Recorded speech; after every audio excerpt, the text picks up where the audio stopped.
આજે ખંભાળિયા ખાતે ઉપસ્થિત આપ સૌ દેવભૂમિ દ્વારકા જિલ્લાના અલગ અલગ ગામ અલગ અલગ વિસ્તારમાંથી પધારેલા વડીલો, આગેવાનો, યુવા દોસ્તો, માતાઓ, બહેનો આ પંથકની અંદર મહેનત કરી અને આ પંથકને ઉપર લાવવા માટે સતત ચિંતા કરતા સૌ પત્રકારો, સરકારી તંત્રના મિત્રો, મીડિયાના મિત્રો બધાનું હું ગોપાલિકાની ખૂબ ખૂબ સ્વાગત કરું છું. સૌને બે હાથ જોડીને મારા પ્રણામ કરું છું.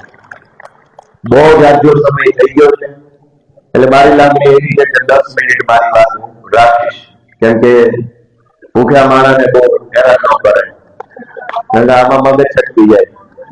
મંચ ઉપર બિરાજમાન સૌ વડીલો, વિશેષમાં આપણા વિરેનભાઈ, આપણા રૂપાભાઈ અને આપણા રામભાઈ આ જિલ્લાની અંદર લાંબા સમયથી જેઓ નેતૃત્વ સંભાળે છે, અનેક મુશ્કેલીઓની વચ્ચે પણ તેઓ પડકારોની સામે પણ કામ કરી રહ્યા છે. વિરેનભાઈની મને ખ્યાલ છે માનવડ નગરપાલિકા વખતે ખૂબ ધાક ધમકી, દાદાગીરી, અનેક સમસ્યાઓ હોવા છતાંય ઈમાનદારીથી અને મજબૂતીથી અમારી આને ટકી રહ્યા છે એટલે એમનો વિશેષ આભાર માનું છું. દોસ્તો, સૌથી પહેલા આપણે વિસાવદર, વેસાણ અને જૂનાગઢ ગ્રામ્ય પંથકની આમ જનતા, ખેડૂતો, ખેત મજૂરો, માલધારીઓ, રત્ન કલાકારો કે જેમણે આખા ગુજરાતને એક નવી હિંમત આપવાનું, બળ આપવાનું કામ કર્યું છે એનો વિશેષ આભાર વ્યક્ત કરીશ મારી વાતમાં. આખા ગુજરાતની અંદર લોકો દુઃખી તો હતા, છે, પણ આશા મરી ગઈ. લોકોનો આત્મવિશ્વાસ ડગી ગયો, હિંમત પૂરી થઈ ગઈ. અનેક લોકો આપણી દેશી ભાષામાં હરેરી ગયા, આઘાતમાં આવી ગયા હતા, થાકી ગયા હતા, કંટાળી ગયા હતા કે હવે કાંઈ નહીં થાય. લાગતું નથી કે આને કોઈ ઉભા રાખી શકે, આ ભાજપ વાળાને નહીં કોઈ કાંઈ કહી શકે. હજારો લોકો નિરાશ થઈને યા તો ભાજપમાં યા તો ઘરે બેસી ગયા હતા. અને એવા સમયે આખા ગુજરાતના ચહેરા ઉપર ચમક લાવવાનું કામ, લોકોની આંખોમાં નૂર લાવવાનું કામ, લોકોના મનોબળને મજબૂત બનાવવાનું કામ, લોકોની હિંમત વધારવાનું કામ વિસાવદર વેસાણના ક્રાંતિકારી લોકોએ કર્યું છે. એ બદલ આપણે સૌ વિસાવદરના લોકોના આભારી છીએ. ધારાસભ્ય તો અનેક બન્યા, ભવિષ્યમાં પણ બનશે, પણ કોઈ એક વ્યક્તિ ધારાસભ્ય બને અને આખું ગુજરાત હરખાય અને એ હરખ 10 દિવસ સુધી ટકે એવું આ ગુજરાતના ઇતિહાસમાં પહેલી વાર બની રહ્યું છે. ધારાસભ્ય અહીંથી બન્યા છે, એક વાર ને 10 વાર બન્યા લોકો, જિલ્લે જિલ્લે બન્યા, પણ જે બને એ નાતે એની પાર્ટી, એનું કુટુંબ, એની જ્ઞાતિના 5 જણા બેકારો પટવાડીઓ કરે, વિખાઈ જાય. લોકોને કઈ રસ ન હોય. પણ આ કેવી ચૂંટણી હશે, કેવું પરિણામ હશે, કેવા જ્ઞાના બરુકા માણસો હશે અને ઈશ્વરનો આપણને બધાને શું સંકેત છે કે 10 દિવસ થયા ને તો આ જીતનો ફરક ઉતરતો નથી. લોકો એરિયા કીધા છે અને જીતની પાછળ અનેક કાર્યકર્તાઓએ માનનીય ઈશુદાનભાઈના નેતૃત્વમાં પરસેવો પાડ્યો છે, લોહી વેરી દીધું. નામ લઈ લઈને એક વ્યક્તિના યોગદાનની હું નોંધ લઈશ તો મહિનાઓ લાગે એમ છે. પણ આ જીત ગોપાલ ઇટાલિયાની નથી, ટીમ આખીની જીત છે. બોલર દડો ફેંકે, ફિલ્ડર કેચ પકડે, બે પોતાનું કામ કરે ને તો જ કપ મળે. એમાંથી એક કામ ન કરે તો કપ ન મળે. ગોપાલ ઇટાલિયાને જો કપ મળ્યો હોય તો એનો અર્થ એ થયો કે અમારા ફિલ્ડરોએ ફિલ્ડિંગ સારી કરી, બોલરોને બોલ સારો ફેંક્યો, વિકેટ કીપરોએ વિકેટ હરખી ઉપાડી લીધી અને અમારા કેપ્ટન ઈશુદાનભાઈ કેપ્ટનની હારી કરીને ત્યારે આ કપ વિસાવદર હાથમાં આવ્યો. અમારી આખી ટીમને હું શુભેચ્છા પાઠવું છું. આખી ટીમે બહુ મહેનત કરી. પણ દોસ્તો, હવે આગળ શું? હવે અહીંથી ક્યાં જવાનું છે? શું કરવાનું છે? કોણે કરવાનું છે ને કેવી રીતે કરવાનું છે? એ સંદેશ લઈને વિજય સંદેશ યાત્રાના માધ્યમથી અમે તમારી વચ્ચે આવ્યા છે. હવે આગળનો સંદેશ આખા ગુજરાત સુધી પહોંચાડવો છે અને સંદેશ છે શું? વિસાવદરની જનતાએ આપણને બધાને ત્રણ સંદેશ આપવાનું કામ કર્યું છે દોસ્તો. એમાંથી પહેલો સંદેશ આખા ગુજરાતની જનતાને વિસાવદરે સંદેશ આપ્યો છે. પહેલો સંદેશ એ છે કે ભાજપ પાર્ટી હારવી જોઈએ. એ સંદેશ છે આખા ગુજરાત માટે કે આ પાર્ટી ક્યારેય નો ભાજપ જીતવું જોઈએ. એ હારવાને લાયક પાર્ટી છે. એ પહેલો સંદેશ ગુજરાતના જન સુધી પહોંચાડવાનું કામ કરવાનું છે આપણે. બીજો સંદેશ કે ભાજપ પાર્ટીને હરાવી શકાય છે દોસ્તો. એ સંદેશ વિસાવદરની જનતાએ આપ્યો. એ એમના મનમાં વડે મોટા 30 માર ખા હોય, પણ વિસાવદરની જનતાએ આપણને એવો સંદેશ આપ્યો, આપણને ઉદાહરણ પૂરું પાડ્યું કે આખી ગુજરાત ભાજપની સરકાર, તમામ મંત્રી, ધારાસભ્યો, સાંસદ સભ્યો, એપીએમસી ના ચેરમેનો, ડેરીના ચેરમેનો, જિલ્લા સહકારી સંઘના ચેરમેનો, જિલ્લા પંચાયતના ચેરમેનો, તાલુકાની પંચાયતોના હોદ્દેદારો, તમામ લોકો લાગી જાય તો પણ ગુજરાતના ગામડાનો માણસ જો મુઠ્ઠી વાળે ને તો ભાજપને મુઠ્ઠી વાળે ભગાડી શકાય તે સંદેશ વિસાવદરે આપ્યો. પહેલો સંદેશ છે ભાજપને હરાવવું જોઈએ. બીજો સંદેશ છે હરાવી શકાય એમ છે. અને વિસાવદરની જનતાએ ત્રીજો સંદેશ આપણને એ આપ્યો છે કે બોલવું પડશે મારા બાપ માવતર, બોલવું પડશે, મૂંગા રહેવાનું કાંઈ નહીં થાય. કોઈ બોલતું નથી, હંધાઈ મૂંગા બેઠા છે. અને એટલે ગુંડાઓ, માફિયાઓ, તોડબાજો, સરકારી માણસો પબ્લિકના ઘરો પકડી લીધું છે, ગોતી પકડી લીધું છે. અમારી બાજુ જંગલમાં દીપડા છે ને, ગોતી પકડે. એમ ગુજરાતની ગળતી ભાજપના માણસોએ પકડી લીધી. શું કામ? કોઈ બોલતું નથી, બધાએ મૂંગા બેઠા છે. કોક ડરના મારે બોલતું નથી, કોક લાલચના કારણે બોલતું નથી, કોકને હોતો મળી જાય એટલે બોલતું નથી, કોકને પૈસા મળી જાય એટલે બોલતું નથી, કોકને પોલીસ ભટકાઈ જાય એટલે બોલતું નથી, કોકને પોતાની જ્ઞાતિની શરમ માટે આવે છે એટલે બોલતું નથી, કોકને ભવિષ્યમાં ટિકિટ જોતી છે એટલે બોલતું નથી. કોઈ બોલતું નથી એટલે હજારો પ્રશ્નો આપણી સામે ઉપસ્થિત થયા છે. આ દલવાડી સમાજના આગેવાનોએ પ્રશ્ન રજૂ કર્યો કે અમારા ખેતરમાં આવવા જવાનો માર્ગ, એક માથાવાળે માણસે રસ્તો ખોજ્યો કે મારે આ ખેતરથી આ ખેતરમાં પાણી લાવવું છે, એટલે ખોદી પાઇપ નાખી ભરી દઈશ. 300-400 મીટરનો ખાડો કરી નાખ્યો. એક માણસે રસ્તો ખોદી નાખ્યો, પાઇપ નહોતી નાખવાની, પણ એ આખા રામપરા કે રામનગર ગામને આવવા જવાનો હલાન બંધ કરવા માટે એક માણસે રસ્તો ખોદ્યો. એક માણસની એવડી મોટી હિંમત કે 50-100-150 પરિવારોને આવવા જવાનો રસ્તો રોકી લે. અને આખું સરકારી તંત્ર એક ગુંડા બદમાશ માણસની સામે લાચાર કરીને ઉભું રહે. આ તે કેવો ન્યાય, આ તે કેવું તંત્ર, અને આ તે કેવા લોકો જે આ બધું જોઈ રહ્યા છે. કોઈ કઈ બોલતું નથી. દોસ્તો, પ્રશ્ન ઉપર વાત કરવા બેસીએ ને તો 1000 પ્રશ્ન તો ખાલી દેવભૂમિ દ્વારકા જિલ્લાના હોય. પણ મારે એમ કહેવું છે કે આપણો મુખ્ય પ્રશ્ન છે શું અહીંયા બંગડી ડેમ કે સના ડેમ નથી બન્યો 20 વર્ષથી? એ પ્રશ્ન છે? ના ભાઈ ના, એ કઈ પ્રશ્ન જ નથી. આ વીરુભાઈ પટેલને એમ લાગે છે કે અહીંયા શિક્ષણનો બહુ મોટો પ્રશ્ન છે.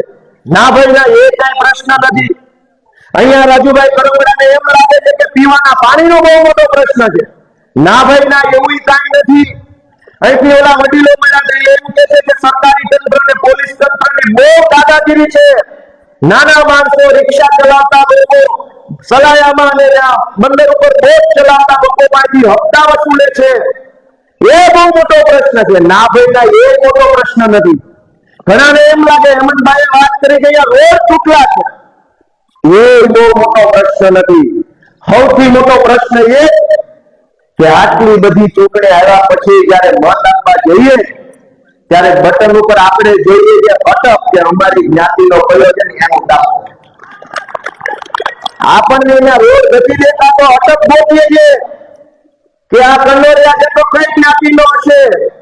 ચૌહાણ કોણ હશે, કરપડા કોણ છે, ઇટાલિયા કોણ છે? આઝાદીના 75 વર્ષ થયા.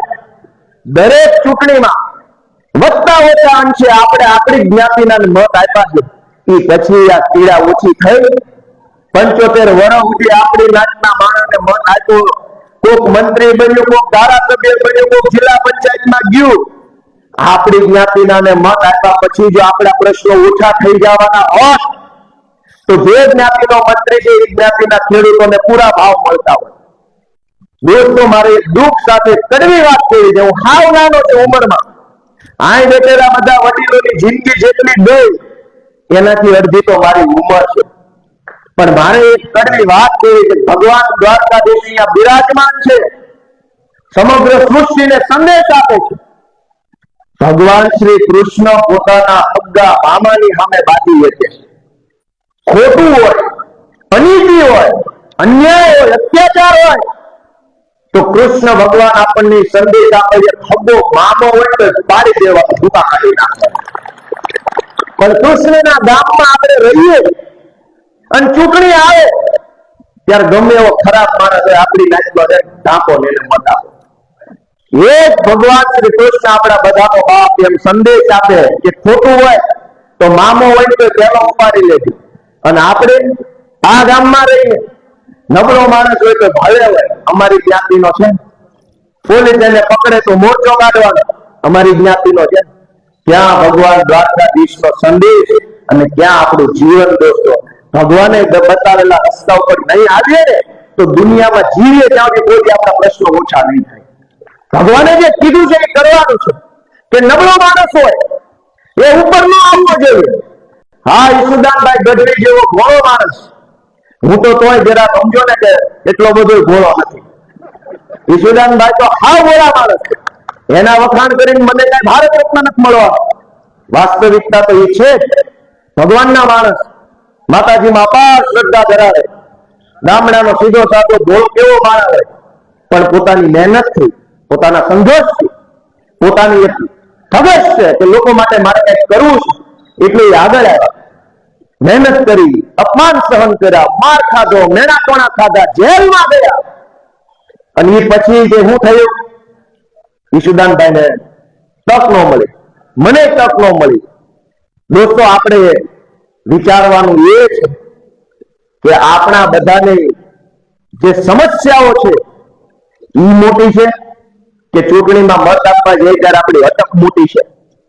આપણો તૂટેલો રોડનો પ્રશ્ન મોટો છે કે આપણી અટક મોટી, આપણા દીકરા દીકરીઓનું ભણતર મોટું કે આપણી અટક મોટી, આપણા પરિવારમાંથી કોઈક ભાગો કે કોઈક મારી બીમાર પડે, સમયસર એને ઓક્સિજનનો બાટલો ન મળે અને ત્યારે આપણો આત્મા પકડે ત્યારે વિચારવાનું કે આ સુવિધા મોટી કે આપણી અટક મોટી. દોસ્તો, એ પ્રશ્ન નહીં વિચારીએ. ગમે એટલી પાર્ટી આવશે, ગમે એટલા નેતા આવશે, સમસ્યા ઓછી નથી થવાની. ગુજરાતને ભાજપે બાનમાં લીધું છે અને એ બાનમાં લેવા માટે હાથા બનાવ્યા છે આપણી નાતના આગેવાનો. આ વિસાવદરની ચૂંટણીમાં જેટલી જ્ઞાતિ છે એટલી જ્ઞાતિના આખા ગુજરાત ભરના નેતા ત્યાં આવી હાથ જોડતા હતા. આપણે બધા એક નાતનાથી બનતા. વિસાવદર વાળા પાસે આપણે શીખવું પડશે. જ્ઞાતિ પ્રમાણે નેતાઓ આવ્યા ભાજપના. જે જ્ઞાતિ વિસાવદરમાં રહે છે એ તમામ જ્ઞાતિના ગુજરાત ભરના માણસોને ભાજપે વિસાવદરમાં મોકલ્યા અને પ્રચારમાં જાહેર પ્રચાર નહીં, સૌ નેતાએ પોતપોતાની જ્ઞાતિના ઘરે જવાનું, ફોહલાવાના, લલચાવાના, શરમાવાના, ભીમાં લેવાના અને પછી કહેવાનું ભાજપને મત આપો. પણ વિસાવદરનો માણાઈ જોવું કેવું બળુકું છે. જેટલા આવ્યા એનું સ્વાગત કર્યું, ઘરે લઈ ગયા, ચા પીવડાવી અને કીધું કાંઈ વાંધો નહીં, મત ગોપાલભાઈ દેવું, બીજી વાર ચા પીવડાવો. એ વાતમાં ન આવ્યા. કહેવાતા જ્ઞાતિના આગેવાનોની વાતમાં એક માણસ નો આવ્યો ત્યારે આજે એનો જય જયકાર આખા ગુજરાતમાં થઈ રહ્યો. દોસ્તો, પોતાની જ્ઞાતિનો નેતા આવે, ફોહલાવે, ખોટા માણસને, નબળા માણસને, ખોટી પાર્ટીને મત આપવાનું કે અને એની સામે ટાઈટ થઈને તાકાતથી ઉભો રહે ને એ જ અસલ કાઠિયાવાડી ખેડૂત માણસ કહી શકાય. પોતાના મુદ્દા ઉપર મત આપતા આપણે બધા વિચારવું પડશે. વિસાવદરની જનતાએ પાર્ટી જોઈને નહીં, માણસ જોઈને બટન દાબવાનું કામ કર્યું. એ વાતનો હરખ તમારા ચહેરા ઉપર છે. પાર્ટી જોઈને બટન દાબવું હોય તો કઈ પાર્ટી ના આપે? માણા જોયો, કામનો કોણ છે, બોલે એવો કોણ છે, કોણ આપણા માટે લડી શકશે, કોણ અવાજ ઉઠાવી શકશે, એ વિચારવાનું આપણે છે દોસ્તો. ચૂંટણીઓ પર ચૂંટણીઓ આવે છે, અનેક ચૂંટણીઓ આવે છે, અને આપણી પીડાઓ ઘટવાના બદલે વધતી જાય છે. તમે જુઓ, દિલ ઉપર હાથ રાખીને બધા વિચારે. અને આ વાત કઈ સામે બેઠા એટલા પૂરતી નથી. આ કેમેરાની પાછળ હજારો લોકો મારી વાત સાંભળતા છે. એને વિનંતી છે કે કયા ગુજરાતમાં આપણે રહીએ છીએ, જ્યાં ભગવાન દ્વારકાધીશ બિરાજમાન હોય, સોમનાથમાં ભગવાન મહાદેવ સાક્ષાત બિરાજમાન હોય, આયના પોરબંદરમાં જન્મેલા પૂજ્ય ગાંધી બાપુએ આખી દુનિયાને રસ્તો બતાવ્યો, અને આપણા ગુજરાતમાં રસ્તો જ નથી, ખાડા. જે ગુજરાતનો ગાંધી આખી દુનિયાને માર્ગ બતાવે, એ ગુજરાતની અંદર ભારતના પ્રશ્નો 3 કલાકે જ્યાં પહોંચી શકાય. મારે આવવાનું હતું કાલે વિસાવદરથી અહીંયા ખંભાળિયા. વિસાવદરથી ખંભાળિયા આવવામાં વાર શું લાગે? હું સાંજે 6:30 વાગે વિસાવદરથી નીકળ્યો અને રાત્રે 12:30 વાગ્યે ખંભાળિયા પહોંચ્યો. સારી ગાડીઓ રાખીએ છીએ, જલ્દી પહોંચી શકાય, સમયસર પહોંચી શકાય, આપણી પોતાની સલામતી રહે, કઈ તકલીફ પડી હોય તો વાગે નહીં જલ્દી, એ માટે વ્યવસ્થા કરી છે. રોડ ક્યાં? મને હવારમાં ઈશુદાનભાઈ જયારે હું ફ્રેશ થતો હતો ત્યારે મનમાં વિચાર આવ્યો કે રોડ શો એવું આપણે કહેતા હોય કે રોડ શો નીકળશે ગોપાલભાઈ નો અથવા ભાજપ વાળાનો, પણ હું કામ રોડ શો? રોડ જ નથી, ખાડા છે. ખાડા શો રાખવા કે ભૂપેન્દ્રભાઈ ની હાજરીમાં ભવ્ય ખાડા શો? રોડ છે જ નહીં તો રોડ શો કેમ કાઢવાનો? રોડ તો હોવો જોઈએ, ખાડા ખાડા. કોઈ બોલવા તૈયાર નથી કે કેટલો ભ્રષ્ટાચાર થાય છે. દોસ્તો, બધી ભૂલ સરકારની નથી, ક્યાંક આપણે મૂંગા રહીએ એ આપણી ભૂલ છે. મહાભારતના સમયમાં માતા દ્રૌપદીજીના ચીરહરણ ખાતા હતા, ત્યારે ચીરહરણ આખી સભાએ નહોતું કર્યું, એ તો દુશાસન ખેંચતો હતો. પણ જેને મૂંગા બેઠા બેઠા તમાશો જોયો, સજા એને મળી છે. ભીષ્મ પિતા હોય કે દ્રોણ હોય, એને મૂંગા બે તમાશો જોવાનું કામ કર્યું, એને જોઈ ગઈ ચીરહરણને, સજા એને મળી. હા, આખા જિલ્લામાં કે આખા ગુજરાતમાં જે લોકો ભાજપનો તમાશો જોઈ રહ્યા છે, શિક્ષણના મુદ્દે, આરોગ્યના મુદ્દે, રોડના મુદ્દે, જમીનના મુદ્દે, ખેડૂતના મુદ્દે ભાજપે જે તાનાશાહી ને ભ્રષ્ટાચાર કર્યો છે, એને મૂંગા બેહીને ચૂપચાપ ઘરે બેહીને ખાનામાના જે જોઈ રહ્યા છે ને, દોષ તો એનો એટલો છે જેટલો ભાજપ વાળા. આપણને કેમ એમ નથી થતું કે હું બોલું, અવાજ ઉઠાવું, લડું? કેમ આપણને હિંમત નથી થતી? શું તકલીફ છે? જે 2 હાથ તલાટીને આપ્યા છે, જે 2 હાથ કલેક્ટરને આપ્યા છે, જે 2 હાથ મુખ્યમંત્રીને આપ્યા છે, એ જ 2 હાથ તો આપણને આપ્યા છે. જે બળ એના હાથમાં, એ બળ આપણા હાથમાં. તો અટવાય છે ક્યાં? તકલીફ ક્યાં છે? કેમ બોલતા નથી? કોનાથી ડરે છે? અને ડરી ગયા પછી આપણો શું ફાયદો? ડરમાં તો નુકસાન છે. બોલશો તો કાંઈક તો થાય. મને ટીવી વાળા ઘણી વાર પૂછે કે તમે આટલું બધું બોલો છો, તમને બીક નથી લાગતી? મેં એવું કીધું કે હું બી જાઉં અને મને ફાયદો થતો હોય તો મને બહુ બીક લાગે, પણ હું બી જાઉં ને મારું નુકસાન થતું હોય તો હું બાંધી લઈશ. બાંધીશ તો કાંઈક તો મળશે, બોલીશ તો કાંઈક તો મારું ઉપર છે. આજ હજારો લોકો એક લાચારી ભર્યું જીવન જીવે છે. એક સામાન્ય સરકારી મકાન બનાવવાની યોજના હોય, આવાસ યોજના, એનો લાભ ગામના ગરીબ માણસને ન મળે, પણ ગામનો માથાભારે માણસ હોય, ભાજપનો માણસ હોય, એને એકની એક યોજનાનો 2 વાર લાભ મળે. ગામનો ગરીબ માણસ હોય, એમ નામ ટગર ટગર જોયા કરે કે આખા ગામમાં માથાભારે માણસોને બધું મળે છે અને અમને કાંઈ મળતું નથી. અને છતાંય એ લાચારી ભર્યું જીવન જીવવું પડે છે. ગામડાની અંદર દોસ્તો, અનેક ગામમાં પ્રશ્ન કહેતાય આપણને શરમ આવે હું વિસાવદરમાં ફર્યો, ગુજરાતના અનેક ગામડામાં ફરું છું. શાળાના ઠેકાણા નથી, દવાખાનાના ઠેકાણા નથી, રોડના ઠેકાણા નથી, ગ્રામ પંચાયતના ઠેકાણા નથી. એ તો સમજ્યા. ગુજરાતના હજારો ગામડામાં મહણિયાના ઠેકાણા નથી દોસ્તો. અનેક મહણિયામાં ખાટલી નથી, મહણિયા ફરતે દિવાલ નથી, ખાટલી ઉપર છત નથી. દોસ્તો વાતું કરે ચંદ્ર ને મંગળ ઉપર જવાની, પણ અહીંયા તો મરેલા માણસ માટે જગ્યા નથી. જીવતા માટે તો કઈ છે જ નહીં. કેમ કે જીવતું કોણ છે? પૂછો પોતાની જાતને, કોણ જીવે છે? જે જીવતો હોતી બોલ્યો હોત. જીવતા માણસ સ્કૂલ નથી, દવાખાના નથી, રોડ નથી, બસ નથી, સ્ટાફ નથી, તલાટી નથી, કામ નથી, એફઆઈઆર નથી. પણ એ વ્યવસ્થા તો જીવતા માણસ માટે બનાવેલી છે. કોણ જીવે છે ગુજરાતમાં? પૂછે પોતાની જાતને. અને જે જીવતો હોય એ હામો થાય, જે જીવતો હોય એ ત્રાડ પાડે, જીવતો હોય એ અવાજ ઉઠાવે, જીવતો હોય એ ડોકું કપાઈ નાખે, બાકી ડોકું નમાવે નહીં, એને જીવતો માણસ કહેવાય. પણ સુવિધા નથી.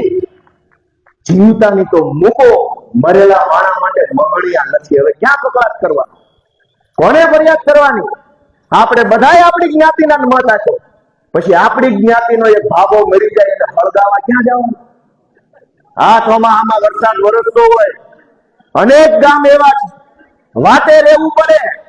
ચાલુ વરસાદે ક્યાં અગ્નિદાહ કરશો? મારી વાત સાચી હોય તો નાભીમાંથી આ પાડો, નકર ના પાડો. સાચી વાત છે ખોટી? આપણે એમ કહીએ કે આ પ્રશ્ન છે, ઓલો પ્રશ્ન છે, આ બનતું નથી, આમ થઈ ગયું. 10 કિલો કાગળિયાના થપ્પા લઈને મલક ફર્યા કરે.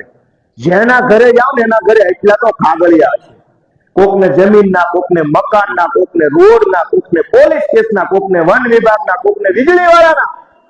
હશે કે નહીં હોય? ભૂખ્યા થઈ ગયા, હાલો ભાઈ બોર્ડ પૂરું કરીએ. 3 જણા આ પાડે ન હોય, સાચી હોય બધા આ પાડો, બધા ના પાડો. એક માણસના ઘરે 2, 5, 10 કિલો કાગળિયા છે.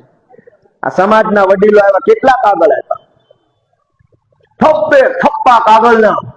જેટલો થપ્પો કાગળનો છે ને એનાથી 1000 ગણી પીડા મોટી છે, પણ એક કાગળ સમાધાનનું નથી, સોલ્યુશન તો એક કાગળ નથી. પીડાના 500 કાગળ, વેદનાના 1000 કાગળ, આશ્વાસનનું એક કાગળ આ ભાજપની સરકાર પાસે નથી દોસ્તો. કોઈનું આંસુ લૂછવાનો હાથ નથી, કોઈને ખભો આપવા માટે માણા નથી. અને આ બધું હું કામ થયું?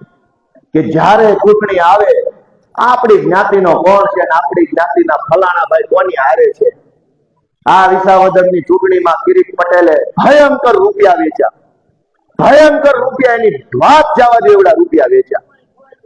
પણ તોય જનતાનો નિર્ણય એ સર્વોપરી નિર્ણય છે. જો વિસાવદરની જનતા આવો નિર્ણય લઈ શકે તો આપણે ક્યાં મંગળ ઉપર રહીએ? આપણે આજ ગુજરાતમાં, આજ રાજ્યમાં, આજ કાઠિયાવાડમાં આપણે કેમ ન લઈ શકીએ આવો નિર્ણય? વિસાવદરની જનતા જો આખી સરકારને હરાવી શકે તો આપણે એક ધારાસભ્ય કે મંત્રી કેમ ન હરાવી શકે? પોતાની જાતને સવાલ પૂછે બધા. અહીંયા હું રસ્તામાંથી આવતો તો ઈશુદાનભાઈ નો એક ગાડીમાં હતા. ઈશુદાનભાઈ નો આગ્રહ હતો કે આપણે યાત્રા કાઢવી છે ગાડીઓમાં. રસ્તામાં અહીંયા ગટરનું પાણી ભરેલું આવ્યું, લગભગ 500 મીટર સુધી બધી બાજુ, એટલે પગ ન મુકાય એવું. મેં કીધું ઈશુભાઈ આમાં ક્યાં રોડ શો કાઢશું આપણે? અહીંયા જ અમે આગળ જ, અહીંયા આ રોડે છે. મેં કીધું ઈશુભાઈ બધું શું છે, અહીંયા થોડો રોડ શો કઢાય, રોડ જ નથી, અહીંયા તો ગટરનું પાણી છે, પાણી શો કાઢો? દોસ્તો કેવા બેસીએ તો પીડાનો પાર નથી.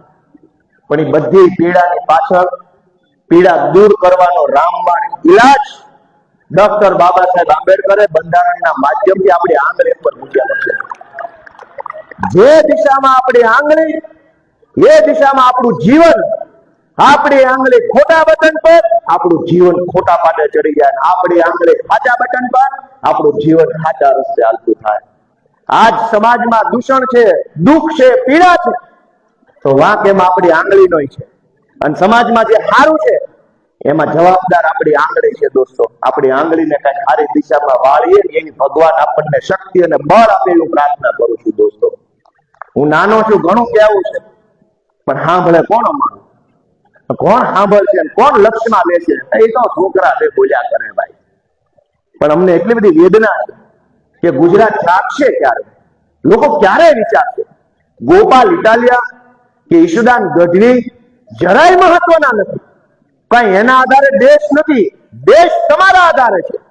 પણ તમે નહીં જાગો તો ગોપાલ કે ઈશુદાન તો એનું કામ કરે છે, એને ભગવાને જે બળ આપ્યું, શક્તિ આપી, એટલું કામ કરે છે. કાલ ભગવાન થઈ જાય તો વયા જાય, પણ શું થાય આપણા બધાને આપણે વિચારવાનું છે. દોસ્તો, સમયસર ખાતર ન મળે, ખાતર આરે પરાણે નેનો આપે, ગરીબને આવાસ યોજનાનો લાભ ન મળે, નાના માણસના ઘરે તો સરકારી આવકનો દાખલો આવવામાં વાર લાગે. માથા ભારે માણસ તો સબસિડી વાળું તગારું લો મૂકે, એના ઘરે તો તગારું સબસિડી વાળું હોય, એના ઘરે પાવડો સબસિડી વાળો હોય, ભેંસના કાનમાં ઓલું સ્ટીકર માર્યું એને સબસિડી વાળું બીજદાન કરાવેલું હોય. માથા ભારે માણસ, ભાજપનો માણસ સબસિડીમાં તો લેમ્પાઈ બાકી ન મૂકે, આખું ઘર સબસિડી વાળું હોય. ગરીબના ઘરે નળિયું ન બદલાય. આઝાદીના 75 વર્ષ થઈ ગયા અને આ દેશમાં ગુજરાતમાં ભાજપની સરકાર બની અને 35 વર્ષ થઈ ગયા. તમારા ને મારા ઘરનું નળિયું જો બદલાનું તો આપણી મહેનતથી બદલાનું, અને નથી બદલાનું તો એનો દોષ ભાજપની સરકાર ઉપર છે. દોસ્તો, ગરીબોએ મહેનત કરવામાં શું બાકી રાખ્યું? અને આ સરકારી તંત્ર, ચાહે પોલીસ હોય કે મામલતદાર હોય કે ટીડીઓ હોય કે આરએફઓ હોય, ACF, DCF, DDO, deputy DDO, collector, પ્રાંત, ખટારો વળાય એટલા અધિકારીઓ, અને કામ હું લોકોને ધકે ચડાવવાનું, હેરાન કરવાનું. થાય કરી લેજે એમ કહેવાનું. થાય મારે નથી કરવાનું, તારે જે કઈ થતું હોય અમારું કરી દેવાનું. તમને એટલે બેહાયા છે કે તમારાથી મોટા સાહેબ જે થાય કરી દો આ ગરીબને, આ ખેડૂતને તમારાથી જે થાય કરી દો, ઈ હાટું નોકરીમાં બેહાડ્યા. અને ઈ જ માણસ આપણને એમ કે થાય કરી લેજો ભાઈ, અમારાથી થતું હોત તો તારી પાસે થોડા આવ્યા હોત. તું ક્યાં અમારો ગુરધન દાદો હતો તને નમવા આવ્યા છે? અમારાથી નથી થતું. અમે નાના માણસ છીએ, ગરીબ માણસ છીએ, લાચાર માણસ છીએ. એટલે જ તો તમારી પાસે આવ્યા તો સાહેબ હવે આ કેળાનો પ્રશ્નનું કઈક કરો. પોલીસ પાસે જાઓ તો કે અમારામ નો આવે, મામલતદારમાં આવે. મામલતદાર પાસે જાઓ તો કે અમારામ નો આવે, ટીડીઓમાં આવે. ટીડીઓ પાસે જાઓ તો કે અમારામ નો આવે, વન વિભાગની પરમિશનમાં આવે. વન વિભાગ પાસે અમારામ નો આવે, સરકારી બસ વિભાગમાં આવે. છેલ્લે પૂછવું પડે અમે ક્યાં આવી, એ કહી દો તમે ક્યાં આવ્યા ગયો. આ દેશમાં કે આ રાજ્યમાં અમે આવી કે ન આવી? દોસ્તો, હું તો બે હાથ જોડીને વિનંતી કરું છું. એક મામૂલી ધારાસભ્ય છું, હજી 10 દી જૂનો, જાજો જૂનો નથી થયો. નવો જોડો કેમ ડંખે જાજો, એમાં અમારી વાત છે. નવો કુવો છું, થોડુંક ધૂણીશ. પણ મારી વિનંતી છે ને, એના શબ્દો મારા મોઢેથી નથી બોલ્યું, મારા આત્મામાંથી બોલ્યો છું. દોસ્તો, આ શબ્દો મેં મારા કાળજામાંથી કાઢ્યા છે. મારી વાતને આખું ગુજરાત ધ્યાને લે. હું નથી મહત્વનો, હું બીજી વાર ધારાસભ્ય બનું ન બનું એ મહત્વનું નથી. પણ એક લાચાર માણસની જિંદગીમાં બદલાવ આવે, આત્મસન્માનથી એક માણસ જીવી શકે, સ્વાભિમાનથી જીવે, વટથી જીવે. ઝૂંપડું ભલે નાનું હોય પણ વટ તેની ઓછો ન હોય એવું જીવન જીવી શકે, એવું ગુજરાત આપણે બનાવવાનું છે. બધાય કરોડપતિ નહીં થઈ જાય, પણ સન્માન બધાનું એક સરખું હોવું જોઈએ. કેમ કે બાબા સાહેબ આંબેડકરે જે બંધારણ બનાવ્યું એમાં ભારત દેશના વડાપ્રધાનના મતની કિંમત 1 અને દેવભૂમિ દ્વારકાના છેલ્લા ગામડામાં મજૂરી કરતા અભણ માણસના મતની કિંમત પણ 1. આ અધિકાર કોણે આપ્યો? સંવિધાનથી મળ્યો, બાબા સાહેબે આપ્યો. વડાપ્રધાન ભલે અમીર હોય, ગામનો માણસ ભલે ગરીબ હોય, પણ ભારતનું સંવિધાન એમ કે છે કે જેટલું સ્વાભિમાન અને સન્માન વડાપ્રધાનનું છે એટલું જ આપણા દેવભૂમિ દ્વારકા જિલ્લાના ગરીબ માણસનું સન્માન પણ છે. આપણે શું આશા રાખીએ સરકાર પાસે કે દરરોજ સવારે 10 વાગે મામલતદાર ઓફિસે આપણા ઘરે ટિફિન આવી જાય? એ આશા આપણી નથી. એ તો ભગવાને હાથ આપ્યા છે, ખાડો ખોદી મહેનત કરી મજૂરી કરી ખાઈ લેવું. પણ તમારો સરકારી માણસ અને તમારી સરકાર જો આપણા ગામડાના ગરીબ ખેડૂતને સન્માન નહીં આપી શકે તો એ હરગીજ ચલાવી નહીં લેવાય. દોસ્તો, ક્યારેય ચલાવી ન શકાય. સરકાર પાસે આપણે શું માંગીએ કે જેટલું સન્માન સરકારના માણસને મળે, મોટા માણસોને મળે, માથાભારે માણસોને મળે, અધિકારીઓને મળે, એટલું સન્માન આપણને કેમ ન મળવું જોઈએ? આપણો શું વાત છે? આપણે માથાભારે નથી એટલે આપણો કોઈ હક નથી? આપણે સીધા છીએ એ આપણો ગુનો છે? આપણે મહેનતુ માણસો છીએ, શરીફ માણસો છીએ, સજ્જન માણસો છીએ, શું એ આપણું પાપ છે? દોસ્તો, આત્મા જગાડો, પોતાની જાતને પ્રશ્ન પૂછો. સૌની જ્ઞાતિ મહાન છે, જે અહીંયા બેઠા છે એ બધાની જ્ઞાતિ મહાન છે, પણ આપણા બધાની જ્ઞાતિ કરતા દેશ સૌથી મહાન છે, લોકતંત્ર મહાન છે, ભારતનું સંવિધાન મહાન છે. અને સંવિધાનને બચાવવા માટે, દેશ બચાવવા માટે, લોકશાહી બચાવવા માટે, આ ભાજપના ગુંડાઓને ભગાડવા માટે તમારે આંગળીમાં રહેલા મતની સાચી ઉપયોગ કરજો, સાચો ઉપયોગ કરજો એ વિનંતી દોસ્તો હું કરું છું. આપણે બધાય મહાન છીએ, આપણા પૂર્વજો મહાન છે, આપણા ભારત દેશના મહાપુરુષો મહાન છે, પણ એમના વારસામાં જે મહાપુરુષોને આપણે બધા જે જ્ઞાતિના હોય એ બધી જ્ઞાતિમાં એક મહાપુરુષ છે. આપણા ઘરમાં એનો ફોટો હોય, આપણે એનો નારો બોલાવતા હોઈએ, પછી તો આપણને વિચાર આવવો જોઈએ કે મારા પૂર્વજો આટલા મહાન હતા, એના ગામમાં આવા તૂટેલા રોડ હોય તો આપણા માટે રાષ્ટ્રીય શરમનો વિષય ન હોવો જોઈએ? ઈ મહાપુરુષોના ગામમાં એ ગાંધીજી હોય, સરદાર પટેલ હોય, કે કૃષ્ણકુમાર સિંહજી હોય, કે અહીંથી દ્વારકા જિલ્લાથી ભગવાન શ્રી કૃષ્ણના મહાપુરુષ, એમના વારસાના ગુજરાતમાં કોઈ ખેડૂતે આત્મહત્યા કરવી પડે, કોઈ માણસે દવા પી જવી પડે, કોઈ માથાભારે માણસોના ત્રાસથી કોઈ 9મા માળેથી હેઠો પડતું મૂકીને મરી જાય, એ આપણા માટે રાષ્ટ્રીય શરમનો વિષય નથી? આપણે આપણા આત્માને પૂછવાનું છે. હું ગુજરાત આખાની જનતાને વિનંતી કરું છું કે આત્મા જગાડો, મનોમંથન કરો, પોતાની જાતને ઢંઢોળો કે તમે કોના વારસદાર છો, તમે કયા ગુજરાતના વારસદાર છો, કેવા મહાપુરુષોએ આપણને આ ગુજરાત આપ્યું છે, અને આજ ઈ ગુજરાત કેવા માણસોના હાથમાં છે. પોતાના મનને ખંખોળો, જાતને ઢંઢોળો, પ્રશ્ન પૂછો પોતાની જાતને. અને હજારો યુવાનોને વિનંતી કરું છું કે માય ગાંગલા બનીને 5000ની નોકરી નથી ગોતવી ભાઈ. આવો આમ આદમી પાર્ટીમાં અરવિંદ કેજરીવાલ તમને હાવજ બનાવવા માટે બેઠો છે. 5000ની નોકરી માટે ક્યાં ક્યાં ભટકશું? ભાજપના નેતાની ભલામણ, ધારાસભ્યનો લેટર પેડ, જિલ્લા પંચાયતના પ્રમુખના પગ પકડો, આપણી જ્ઞાતિના પેલા આગેવાનના ઘરે જઈને રામ રામ કરો તો ભલામણ કરશે, ડેરીમાં નોકરી લાગી જશે. એટલે ભાઈ મૂકો એવી લાચારી. 1008 વાળા દ્વારકાધીશે તમને હાવજ જેવા બનાવ્યા છે. આવો હાવજના ટોળામાં કેજરીવાલ, ઈશુદાન ગઢવીના નેતૃત્વમાં તમે રણટંકાર કરતા થઈ જાઓ. દોસ્તો, ગુજરાતના યુવાનોને વિનંતી છે કે એક પોલીસ કોન્સ્ટેબલ ગોપાલ ઇટાલિયા આજથી 10 વર્ષ 10 નથી થયા હજુ, આજથી 10 વર્ષ પહેલા હું કોન્સ્ટેબલ હતો. યુનિફોર્મ પહેરીને અમારા ભાઈઓ ઉભા ખૂણામાં ઉભો રહેતો, અડપ વાળી મોટા મોટા સાહેબો આવે એને ટગર ટગર જોયા કરતા, ટાઈટ થઈને સલામ મારી દેતા. પછી ખબર પડી કે આમાં તો કાંઈ કંકોડા કાઢી લેવા નથી, એની કરતા તો હું હોશિયાર માણસ છું. પછી ખબર પડી કે આમાં કાંઈ નથી, અને નિર્ણય કર્યો કે ગઈ નોકરી સલામ, નોકરીને આવજો, ટાટા બાય બાય, હું રાજનીતિમાં જાય. અમને ઈશ્વરે જે બળ અને તાકાત આપી છે એ તાકાતનો ઉપયોગ કરીને લોકો માટે કંઈક કરી બતાવીશ. દોસ્તો, ગુજરાત ભરના યુવાનોને ભગવાને તાકાત આપીશ. બધાના હાથમાં, મગજમાં અને મોઢામાં ભગવાને એક સરખું બળ આપ્યું છે, પણ આપણે આપણી જ્ઞાતિ ને જાતિ ને આ ધર્મ ને ભારત માતા કી જય, પાકિસ્તાન ને એમાંથી બહાર નહીં આવ્યું તો આપણું બળ વેડફાઈ જશે. હું ગુજરાત ભરના યુવાનોને વિનંતી કરું છું કે આવો 95-12-04-04 આ હાવજ બનવાનો નંબર છે. જેને હાવજ બનવાના નંબર ઉપર મિસ કોલ મારી દો. જેને બીક લાગતી હોય ન મારતા ભાઈ, રહેવા દો. પણ જેને એમ હોય કે ભગવાને મને તાકાત આપી છે અને હું લલકાર ફેંકવા માંગુ છું, ગર્જના કરવા માંગુ છું, એવું જેના મનમાં હોય એ 95-12-04-04 ઉપર મિસ કોલ મારો. અરવિંદ કેજરીવાલ અને ઈશુદાન ગઢવીના નેતૃત્વમાં આવો આમ આદમી પાર્ટીમાં ભેગા મળીને ગુજરાતમાં બદલાવ લાવવાનું કામ કરીએ. દોસ્તો, આ ભગવાનની ધરતી દેવભૂમિ દ્વારકામાં આપ સૌ આટલી મોટી સંખ્યામાં હાજર રહ્યા, અમારા બધાનું અભિવાદન કર્યું, સ્વાગત કર્યું. આટલા ઉત્સાહ અને ઉમળકાથી તમે અમારી વાત સાંભળી, અમને આટલું માન સન્માન આપ્યું, એ બદલ હું એક ખેડૂતના દીકરા તરીકે તમારા બધાનો આભાર માનું છું, સૌને પ્રણામ કરું છું. અમને આશીર્વાદ આપો, અમને બળ આપો, તમારો પ્રેમ આપો, જ્યાં જરૂર પડે ત્યાં ટેકો આપો, અને પછી જો કે આપણા બધાના જિંદગીમાં કેવું રૂડું પરિવર્તન આવે છે.